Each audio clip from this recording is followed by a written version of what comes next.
Kamal Ravikant's Love Yourself Like Your Life Depends on It is not just another self-help book. It's a raw, intensely personal account of the author's journey through crippling depression and how he clawed his way back to life by embracing radical self-love. It's disarmingly simple in its core message: love yourself. But the book's power lies not just in what it says, but how it says it. With unflinching honesty, vulnerability, and a practical exercise that, while deceptively straightforward, can be profoundly transformative. Ravikant doesn't present himself as a guru or enlightened master. He's refreshingly relatable, describing a period in his life where his startup failed, his health deteriorated, and his romantic relationship crumbled. Faced with utter despair, he stumbled upon the concept of self-love almost as a last resort. This isn't presented as some esoteric concept, but as a fundamental practice for survival. The core exercise that forms the bedrock of the book involves repeating the phrase, "I love myself," repeatedly, both silently and aloud. He encourages readers to do this even and especially when they don't believe it or feel it's true. This isn't about positive affirmations in the traditional sense. It's about reprogramming the subconscious mind through consistent, unwavering repetition. Ravikant suggests using this mantra in various ways, as a meditation, a spoken affirmation throughout the day, or even writing it down. He emphasizes that the feeling doesn't matter initially. The consistency of the practice is what drives the change. What makes this book unique is its emphasis on the internal shift that happens with consistent self-love practice. Ravikant posits that loving yourself isn't a destination to arrive at, but a constant, ongoing process. He doesn't shy away from the difficult parts, the resistance, the doubt, the inner critic that screams in protest. He acknowledges these challenges and encourages readers to persist through them, framing self-love as a battle against the negativity that often dominates our inner dialogue. Several insights emerge from the book. Self-love as a foundation.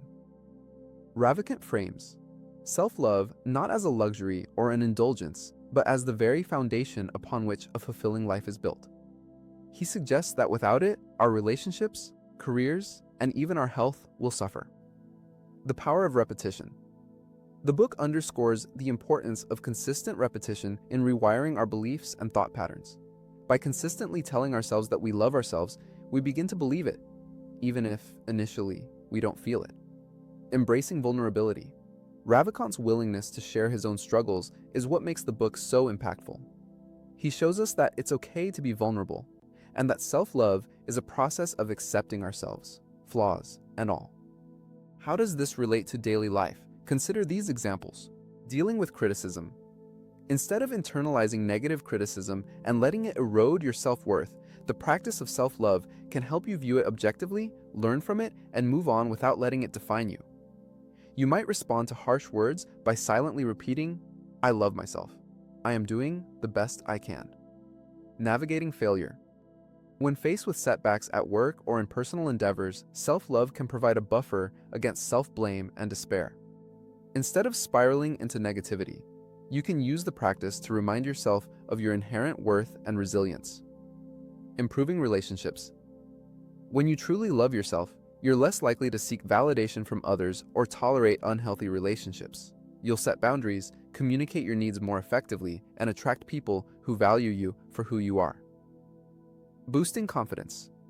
In situations where you might feel insecure or unsure of yourself, the affirmation, "I love myself," can be a powerful tool to boost your confidence and project a more positive image.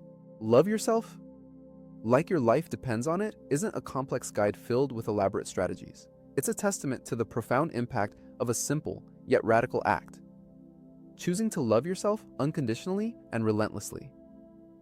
It's a book best experienced through practice. By implementing the core exercise and embracing the principles of self-compassion, readers can begin to cultivate a deeper sense of self-worth and create a more fulfilling life. It's a short read with a long-lasting impact, offering a life raft to those drowning in self-doubt and negativity.